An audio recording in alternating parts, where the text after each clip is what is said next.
تو اب اس آدمی کے اوپر حج فرض ہو گیا.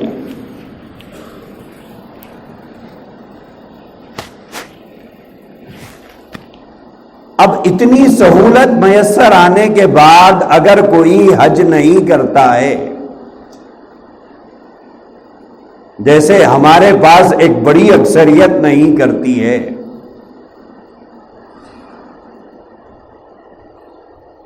اتنی فراوانی ملنے کے بعد اگر کوئی آدمی حج کا سفر نہیں کرتا ہے، اللہ کے نبی علیہ الصلاۃ والسلام نے فرمایا اب ہمیں اس بات کی کوئی پرواہ نہیں ہے چاہے وہ یہودی ہو کے مرے یا نصرانی ہو کے مرے، ہمیں اس کی کوئی پرواہ نہیں ہے.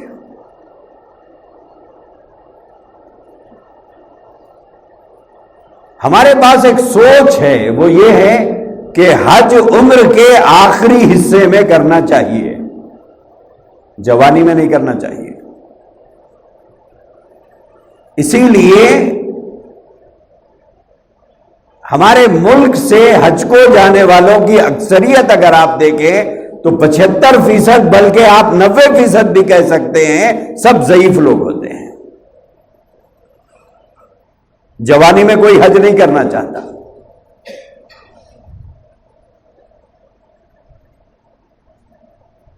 اور ایک بڑی اکثریت ہے جو حج کرتی ہی نہیں ہے.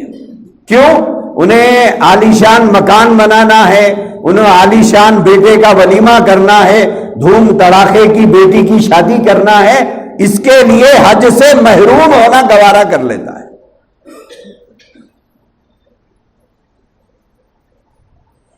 اور بعض حضرات وہ ہیں جنہیں اللہ نے بہت کچھ دے رکھا ہے، لیکن ایک مرتبہ جب حج کر کے لوٹ گئے تو پھر جانے کی آرزو بھی دل میں نہیں رکھتے،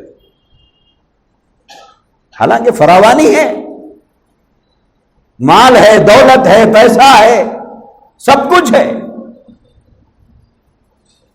لیکن دل میں اللہ کے گھر کی حاضری کی نہ آرزو ہے نہ ارمان ہے، صرف مال کی محبت ہے، وہ بھی چھوڑ کے جانے والے مال کی. ایک بڑی اکثریت، آپ 95% لوگوں کو کہہ سکتے ہیں دوبارہ حج کو جانے کی کوئی منصوبہ نہیں، کوئی پلان نہیں، کوئی آرزو نہیں، اس کے لیے کوئی کوشش نہیں، کچھ نہیں. بولے کر لیا نا حج.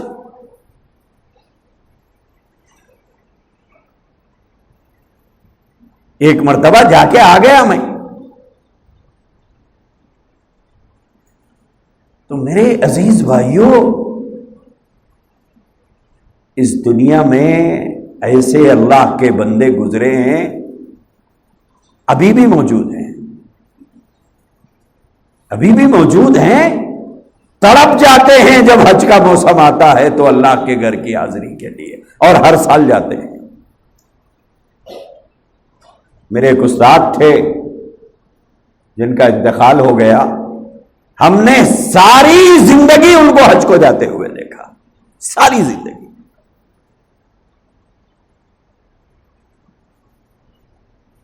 جب دل میں تڑپ ہوتی ہے، اللہ کے گھر کی حاضری کی آرزو ہوتی ہے، ارمان ہوتے ہیں، اللہ انتظام خود کرتے ہیں. کوئی نہ کوئی آ جاتا، حضرت میرے والد کی طرف سے حج کریے، میری والدہ کی طرف سے حج کریے، میرے بھائی کی طرف سے حج کریے، میری بیوی کی جانب سے حج کریے. حج بدل کے نام پر 1 روپیہ ان کا خرچ نہیں ہو رہا ہے، ہر سال حج کو جا رہے ہیں. دل میں اگر طرف ہو، سچی لگن ہو، اللہ کے گھر کے دیدار کا شوق ہو، روضہ رسول پر حاضری کے ارمان ہو، راستے اللہ بناتے ہیں. ایک سال ایسا ہوا تھا کہ حضرت کے جانے کا انتظام نہیں ہوا تھا. اس سال کوئی انہیں حج بدل کے لیے پیشکش نہیں کی، تو انہوں نے کہا کہ یہ سال میرا حج ناکا ہو جائے گا، اپنی جائیداد بیچ کے چلے گئے. تو اللہ کے گھر کی دیدار کی آرزو صرف زبانی کرنے سے کچھ نہیں ہوگا، اس کے لیے کوشش بھی کرنا پڑے گا، سچی لگن بھی ہونا چاہیے، سچی آرزو بھی ہونا چاہیے. کئی لوگ ہیں جن کے اوپر حج فرض ہو کر کئی سال ہو گئے لیکن جاتے نہیں ہیں. کیوں؟ اس لیے کہ زمین خریدنے کے لیے پیسہ رکھا ہوا ہوں، مکان بنانے کے لیے پیسہ رکھا ہوا ہوں، بیٹے کی شاولیمے کے لیے پیسہ رکھا ہوا ہے، حج کو جانے تیار نہیں، جبکہ حج فرض ہو چکا ہے.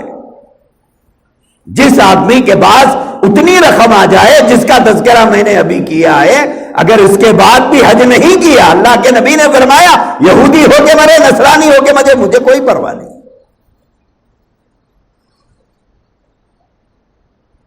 تو ایک کام تو اس مہینے میں کرنے کا حج ہے، اور حج مالی عبادت بھی ہے، بدنی عبادت بھی ہے. اس میں مال بھی لگتا ہے اور آدمی کا جسم بھی تھکتا ہے، جسم بھی تھکتا ہے. آج بھی کئی اللہ کے بندے ہم جانتے ہیں ایسے ہیں، بوڑھے ہو گئے ہیں، بیماریوں سے جوجھ رہے ہیں، لیکن شوال سے ہی حج کو جانے کی تیاری میں لگے ہوئے ہیں. اللہ کہیں نہ کہیں سے انتظام کرتا ہے.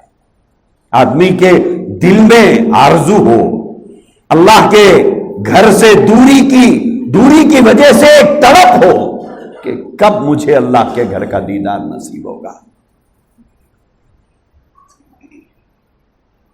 ایک کام تو یہ ہے کہ ماہ ذی الحجہ میں اللہ تبارک و تعالیٰ نے یہ ایک ذمہ داری رکھی ہے ان لوگوں کو جن کو اللہ نے مال دیا ہے، جن کو اللہ نے مال دیا ہے. اسی لیے اللہ تبارک و تعالیٰ نے قرآن میں فرمایا مال کی محبت تمہارے لیے کہیں فتنہ نہ بن جائے. انما اموالکم و اولادکم فتنہ، تمہارا مال تمہارے لیے تمہاری بربادی کا سامان نہ بن جائے،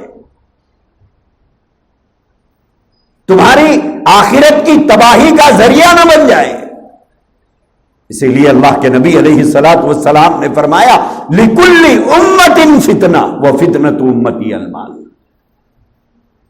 ہر امت کسی نہ کسی فتنے میں مبتلا کی گئی اور تباہ کر دی گئی. حضور علیہ الصلوۃ والسلام نے فرمایا میری امت مال کے فتنے میں پڑ جائے گی. کوئی چیز اس امت کو لے ڈوبے گی تو وہ مال لے کر ڈوبے گا. اس کی بربادی مال کی بیجا محبت ہے. مال کی محبت ہی کی وجہ سے تو لوگ حج کو نہیں جاتے، اور ایک مرتبہ جا کے آگے پھر جانے تیار نہیں. کیوں؟ اس لیے کہ مال خرچ ہوگا، اس لیے کہ مال خرچ ہوگا. گویا مال کی محبت بیت اللہ کے سفر سے روک رہی ہے. جہاں کی حاضری،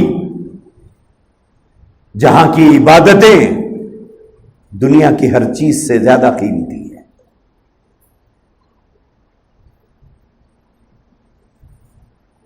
تو میرے عزیز بھائیوں، ایک کام تو اس مہینے میں یہ کرنے کا ہے. دوسرا کام ہے ایک واجب کی ادائیگی کا حکم ہم کو دیا گیا ہے، اور وہ حکم ہے قربانی کا. کہ قربانی کون کرے؟ ہم لوگ بولتے پیسے والے لوگ کرے.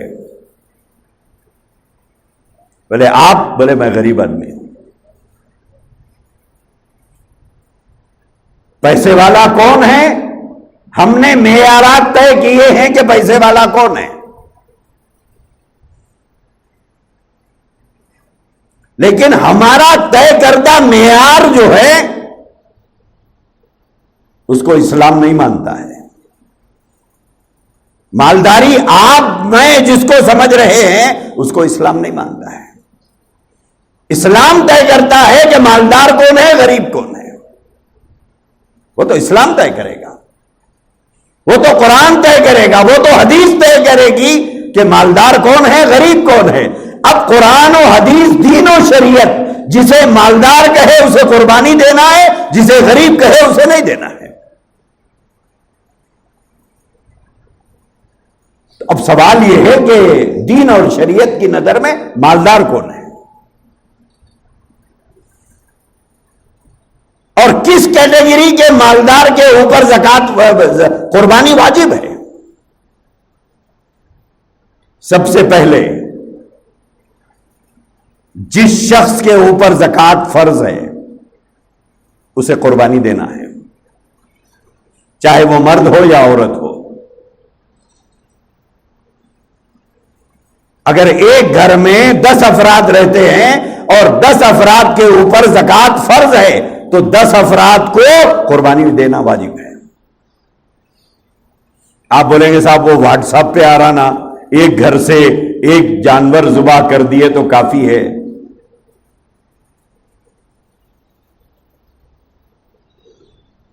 دیکھیے ایسی بہت سی چیزیں پھیلائی جا رہی ہے جس کا دین اور اسلام سے کوئی تعلق ہی نہیں ہے، پھیلائی جاتی ہیں۔ بعض لوگ کہتے ہیں کہ صاحب قیمتی جانور کی قربانی کیا ضرورت ہے؟ کیا ضرورت ہے 50,000 کا بیل کاٹو؟ کیا ضرورت ہے 20,000 کا بکرا لا کے کاٹو؟ بھائی 10,000 کا بکرا کاٹو، 10,000 سے کسی غریب کی مدد کرو۔ 50,000 کا بیل لینے کے بجائے 25,000 کا ایک بیل خریدو اور باقی 25,000 خیرات کرو۔ ہم بولتے ہیں بات بالکل صحیح ہے، لیکن یہ بات قربانی دینے والوں سے کہتے ہیں یہ شیطان، شادی کرنے والوں سے نہیں کہتے۔ یہ شیطان نما انسان ہے۔ یہ اگر تم کو اتنی ہی غیرت ہے اور واقعی غریبوں کے لیے دلوں میں جذبہ ہے تو شادی خانوں کے دروازوں پر کھڑے ہو کر انہیں کہو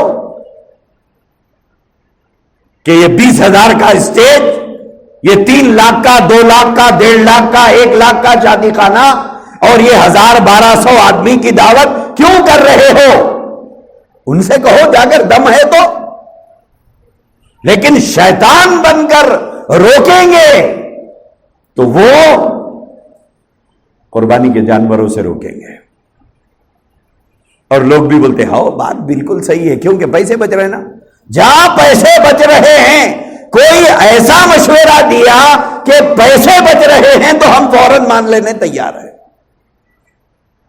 فوراً مان لیں گے۔ تو پہلی بات، جن لوگوں کے اوپر زکات فرض ہے ان کے اوپر قربانی واجب ہے۔ پھر وہ جو واٹس ایپ پہ جو گھوم رہا ہے، کیونکہ آج کل ہم لوگ دین علماء سے نہیں لیتے، واٹس ایپ سے لیتے ہیں، دین فیس بک سے لیتے ہیں، دین گوگل سے سیکھ رہے ہیں، برباد ہو جائیں گے اور کچھ نہیں۔ بربادی ہے۔ لکھنے والا کون، اس پر ڈالنے والا کون، بولنے والا کون، کچھ پتا نہیں ہے۔ اگر ایسی بات جو قرآن کے خلاف بھی لکھی ہوئی ہے تب بھی بولتے واٹس ایپ پہ آ گیا۔ بولے گھر میں صرف ایک آدمی قربانی دیا تو سارے گھر والوں کی قربانی ادا ہوتی۔ اچھا، ایسی کوئی عبادت اللہ نے رکھی ہے؟ نماز گھر کے ہر فرد پر الگ الگ فرض ہے کہ نہیں ہے؟ یا باپ پڑھ لیے تو پورے گھر کی ادا ہو جاتی، یا ماں پڑھ لینے سے پورے بچوں کی ادا ہو جاتی، یا بیوی پڑھ لیا تو شوہر کی، یا شوہر پڑھا تو بیوی کی ادا ہوتی ہے۔ ایسا کوئی مسئلہ ہے؟ نماز سب کی الگ۔ روزوں کے سلسلے میں کیا حکم ہے؟ گھر میں جو سب سے تندرست اور طاقتور آدمی ہے وہ رکھ لے اور پورے گھر والوں کی طرف سے روزے ادا ہو جائیں گے، یا گھر کے ہر فرد کو الگ الگ روزہ رکھنا پڑے گا؟ ہم کہتے ہیں نہیں، سب کا روزہ الگ الگ۔ چلیے ٹھیک ہے۔ تیسری چیز ہے زکات۔ ماں کے پاس بھی سونا ہے، بیوی کے پاس بھی سونا ہے، بہن کے پاس بھی سونا ہے، باپ کے پاس پیسہ ہے، بیٹے کے پاس کاروبار ہے، تو کیا ان میں سے ایک آدمی اگر زکات دے دیا تو سب کی زکات ادا ہو جائے گی یا سب کو الگ الگ دینا پڑے گا؟ دین اور شریعت کہتی ہے سب کو الگ الگ دینا پڑے گا، سب کی زکات الگ، بیوی کی الگ، بچے کی الگ، ماں کی الگ، شوہر کی الگ، سب کی الگ الگ زکات۔ چوتھی چیز ہے حج۔ گھر میں اگر 4 5 8 10 افراد ہیں اور اللہ نے سب کو مال دے رکھا ہے، ہر ایک کے اوپر اگر حج فرض ہو گیا ہے، تو کیا ایک آدمی گھر کا اگر حج کر لیتا ہے تو کیا پورے گھر کے لوگوں کی طرف سے ادا ہو جائے گا؟ بھلے صاحب کمبائنڈ فیملی ہے ہماری۔ اب واٹس ایپ پر جو چیزیں گھمایا جا رہا ہے وہ یہ گھما رہے ہیں کہ کمبائنڈ فیملی میں اگر چولہا ہنڈی ایک ہو تو اس گھر میں ایک آدمی اگر قربانی دے دے گا تو پوروں کی قربانی ہو جائے گی۔ ایسی کوئی حدیث، رسول اللہ صلی اللہ علیہ وسلم کا کوئی فرمان، کوئی فرمان نہیں۔ وہ حضرت ابو ایوب انصاری رضی اللہ عنہ کا ایک قول نقل کر رہے ہیں، بس حضور کا کوئی فرمان نہیں، قرآن کا کوئی حکم نہیں۔ اب لوگوں کو تو موقع چاہیے، کہاں سے معافی ملے گی؟ اگر کوئی بیان دے دیا کہ نماز وماز کچھ نہیں ہے، یہ سب مولویوں کے ڈھکوسلے ہیں، لوگ نماز پڑھنا چھوڑ دیں گے۔ ارے بولے واٹس ایپ پہ آیا، نہیں پڑھنا ہے کہتے، فیس بک پہ پڑھا میں، نماز وماز کچھ بھی نہیں ہے کہتے۔ یہ مزاج ہمارا بنتا جا رہا ہے۔ جو آدمی یہ بتائے کہ کرو تو اس کو ماننے تیار نہیں ہے، جو آدمی یہ بتائے کہ نہیں کرنا ہے اسے فوراً ایکسپٹ کر لیتے ہیں۔ تو قربانی کے متعلق بھی یہی بات ذہنوں میں بٹھائی جا رہی ہے کہ قربانی کرنا ضروری نہیں ہے، جبکہ نماز سب کی الگ، روزے سب کے الگ، زکات سب کے الگ، حج سب کا الگ، تو پھر قربانی سب کی ایک کیسی ہو گئی؟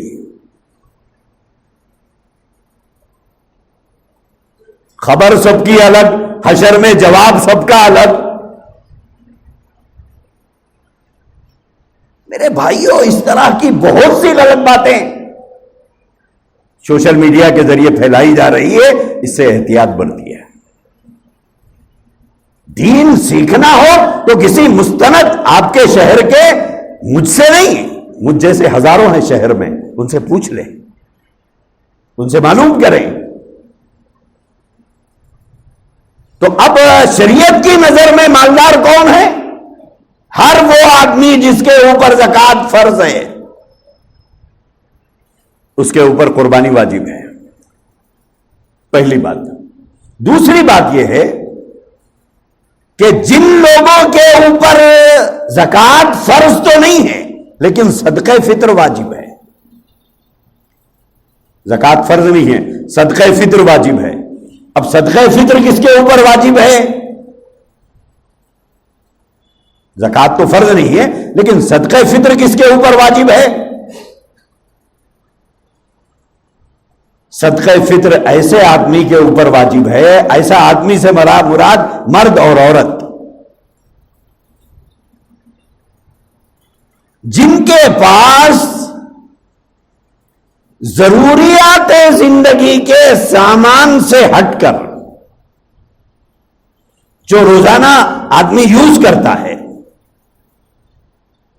اس سے ہٹ کر، ایک روزانہ پہننے کے کپڑے ہیں، ایک روزانہ بچھانے کا بستر ہے،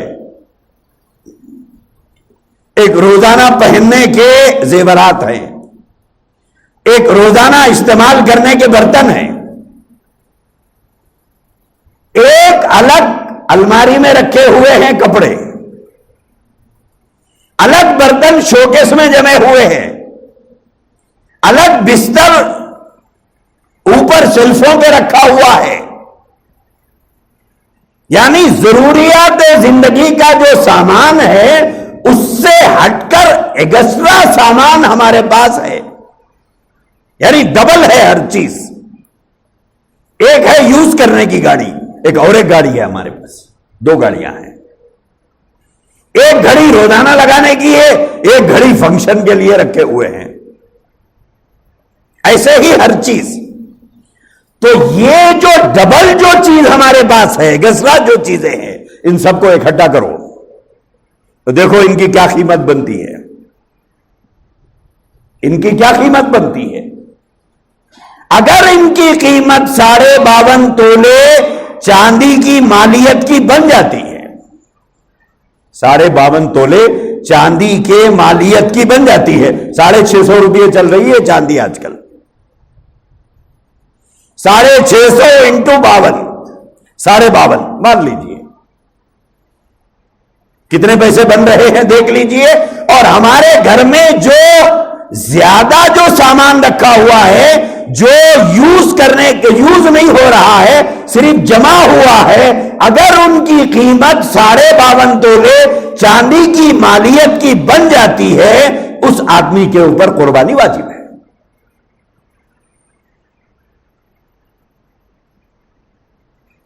سمجھ میں آیا؟ نہیں سمجھ میں آیا؟ گڑبڑ کریں گے. مول صاحب سمجھ میں آیا؟ نہیں سمجھ میں آیا؟ پھر سمجھو. ایک ہے ہمارے روز استعمال کرنے کی چیزیں، کیونکہ لوگ جا کے مسئلے بتاتے ہیں، نیم حکیم خطرے جان کی بات نہیں ہونا چاہیے. پہلے مسئلے کو اچھا سمجھو. ایک ہے جس کے اوپر زکوٰۃ فرض ہے، اس کے اوپر قربانی واجب ہے. یہ پہلی بات. دوسری بات، جن کے اوپر صدقہ فطر واجب ہے. زکوٰۃ تو فرض نہیں ہے لیکن صدقہ فطر دینا ہے. اب صدقہ فطر کس آدمی پر واجب ہے، میں اس بات کو سمجھا رہا ہوں، قربانی کی بات نہیں سمجھا رہا ہوں. صدقہ فطر کن کے اوپر واجب ہے، یہ بات سمجھو. وہ بات سمجھنے کے لیے ایک ہے روزانہ استعمال کی چیزیں جو ہمارے یوز میں ہیں. جیسے آپ کے یوز میں 2 لاکھ کی گاڑی ہے، ٹھیک ہے. آپ کے یوز میں 1.5 لاکھ 2 لاکھ کا پلنگ ہے. آپ کے یوز میں شاندار بستر ہے. آپ کے یوز میں شاندار برتن ہے. آپ کے پاس 1 لاکھ کا فریج ہے، اوون ہے. اسی طرح کی بہت سی چیزیں ہیں جو آپ یوز کرتے ہیں، استعمال کرتے ہیں. اور آپ کے پاس آپ کے اوپر زکوٰۃ پہلے سے فرض نہیں تھی، لیکن گھر میں گھر پورا ویل سیٹل ہے. آپ تھوڑا تھوڑا جمع کر کے اپنا گھر سجا لیے ہیں، اور الماری میں کچھ نہیں ہے، اوپر سجوں پر کوئی سامان نہیں ہے، سیلفوں میں کچھ نہیں ہے، صرف ویل سیٹل مکان ہے. ویل سیٹل مکان ہے. اس کے اوپر صدقہ فطر ہے؟ صدقہ فطر نہیں ہے. صدقہ فطر ہے کیا؟ نہیں ہے. دیا تو ادا ہو جاتا، دینا واجب نہیں ہے. اب یہی آدمی جس کے گھر میں روزانہ کے یوز کے جو چیزیں ہیں، اس سے ہٹ کر کچھ اور چیزیں ہیں جو یوز میں نہیں آ رہی ہے، یوز میں نہیں آ رہی ہے. جیسے ایک ہے روزانہ یوز کرنے کا ڈنر سیٹ، اور ایک سسرال والے دیے سو چینی کا اوپر رکھا ہوا ہے. ایسا سمجھائے تو سمجھ میں آتا، بولے پہلے سمجھا دیتا تھا میں. تو ایک ہے اوپر سجے پر رکھا ہوا ہے، ایک کے بجائے 2 گاڑیاں ہیں. ایک یوز کرنے کا روزانہ کا بستر ہے، ایک ہے آپ نے فنکشنز کے لیے، مہمانوں کے آنے پر بچھانے کے لیے آپ نے قیمتی بستر خرید کے وہ بھی اوپر رکھے ہوئے ہیں.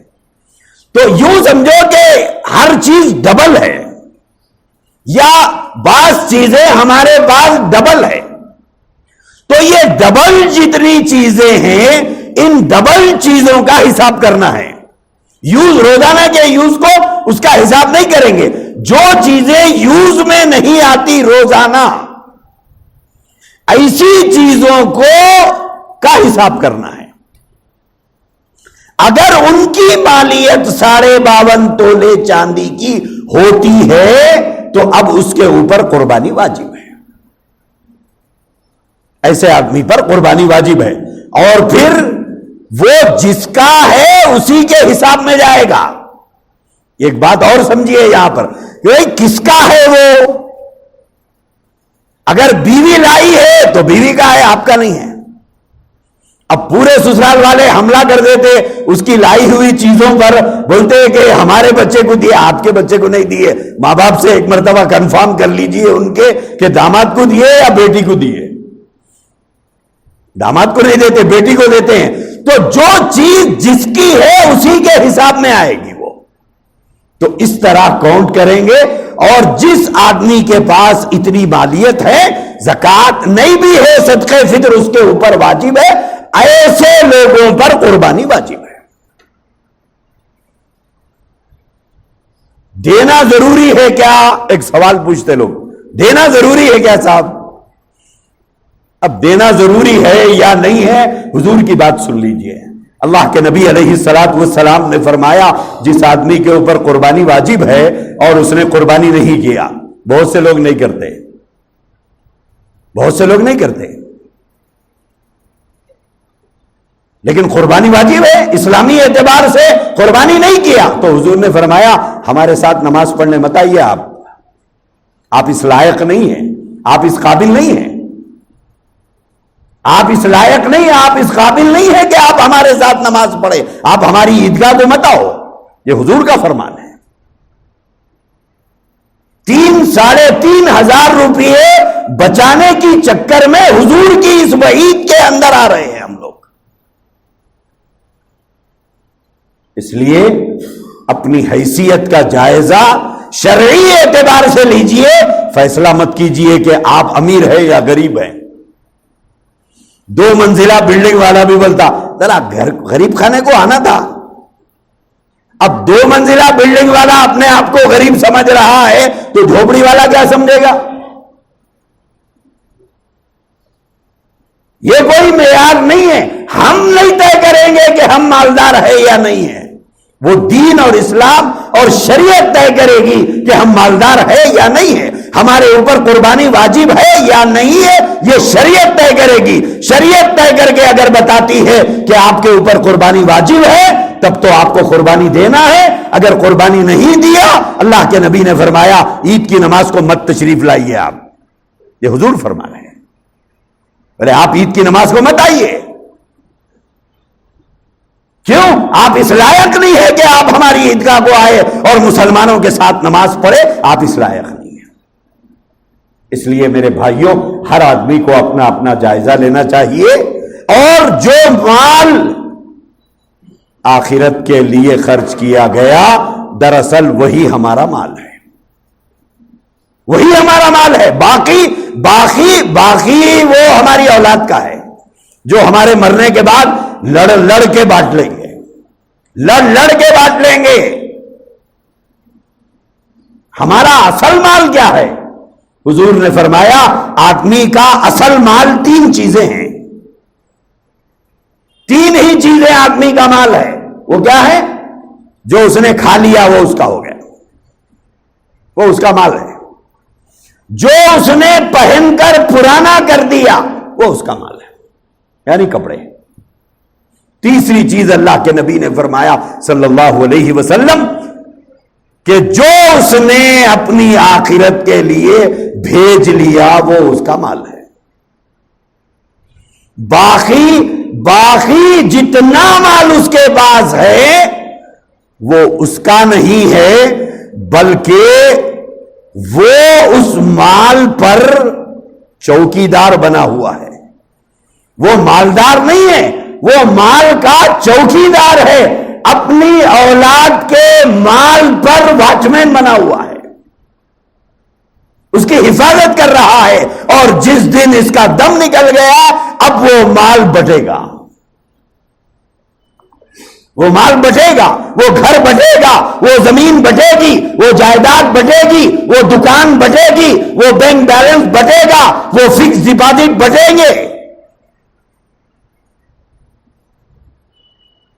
اس کے بعد اولاد کیا کرے گی؟ اولاد موج مستی کرے گی اور کیا کرے گی؟ بقرعید آیا تو یہ نہیں سوچے گی کہ ارے میرے باپ کے رکھے ہوئے مال سے مجھے اتنا کچھ حاصل ہوا، چلو میں اپنے باپ کے نام سے قربانی کروں تاکہ انہیں ثواب ملے۔ کتنے بیٹے اپنے ماں باپ کے نام پہ قربانی دیتے ہیں جو صاحب حیثیت ہے، جن کو اللہ نے بہت کچھ دے رکھا ہے لیکن ماں باپ کی دولت سے محروم ہو گئے، ان کی شفقتوں کو بھلا دیا، ان کی محبتوں کو بھلا دیا، ان کی قربانیوں کو بھلا دیا، ان کے جذبات اور احساسات جو ہمارے ساتھ جڑے ہوئے تھے اسے بھلا دیا۔ کاہے کے لیے؟ 3,500 روپے کے لیے۔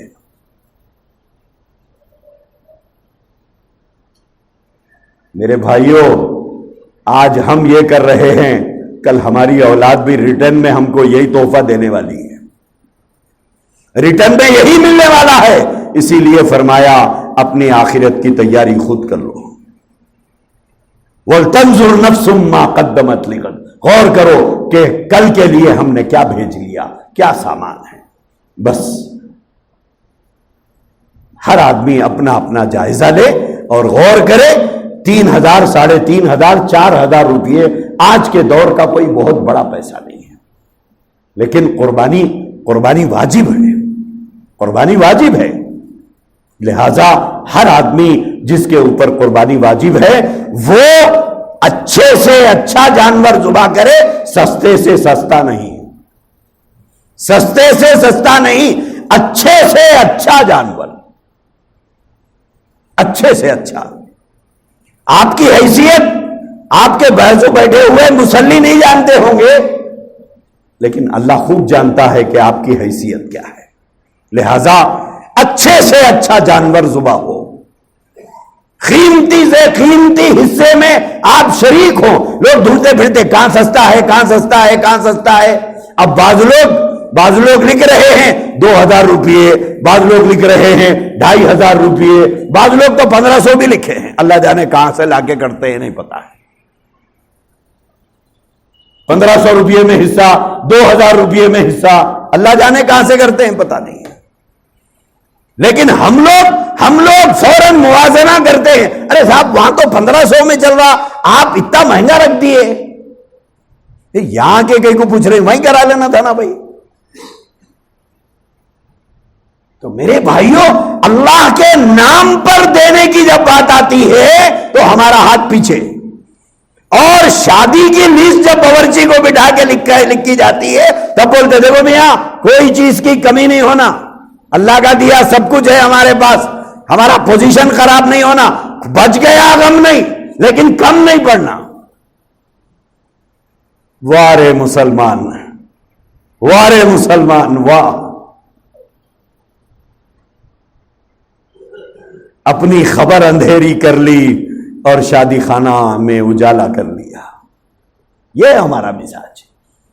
اللہ کے نبی علیہ الصلاۃ والسلام نے، اللہ کے نبی نے کتنے جانوروں کی قربانی دی تھی، کچھ پتا ہے؟ ایک روایت کے مطابق ایک ہی سال آپ علیہ الصلاۃ والسلام نے 63 اونٹوں کی قربانی دی۔ 63 اونٹ، بعضوں نے لکھا ہے کہ 100 اونٹوں کی قربانی دی، اور ساتھ ہی اللہ کے نبی علیہ الصلاۃ والسلام نے آپ کے بعد سے لے کر قیامت تک پیدا ہونے والے اپنے امتیوں کے نام سے بھی قربانی دی۔ اگرچہ کہ ہم بھول جاتے ہیں نبی کو، ہم بھول جاتے ہیں قربانی کے وقت، نبی نے ہم نے نہیں بھولا، نبی پاک صلی اللہ علیہ وسلم نے ہمیں نہیں بھلایا، ہم بھلاتے ہیں۔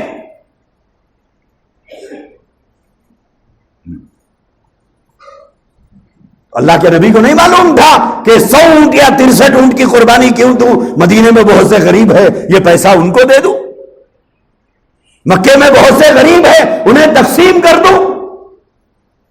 آج کا لبرل ذہن کا یہ نام نہاد مسلمان قربانی کے جانور کی قیمت کے وقت کہتا ہے کہ اتنا قیمتی جانور ذبح کرنے کی کیا ضرورت ہے؟ ارے صاحب، اللہ کے نام پر ہم بھی ذبح ہو گئے تو یہ کم ہے۔ حضرت ابراہیم نے کیا کیا تھا حضرت اسماعیل کے ساتھ؟ اپنے اکلوتے بیٹے ہی کو تو ذبح کرنے لے گئے تھے۔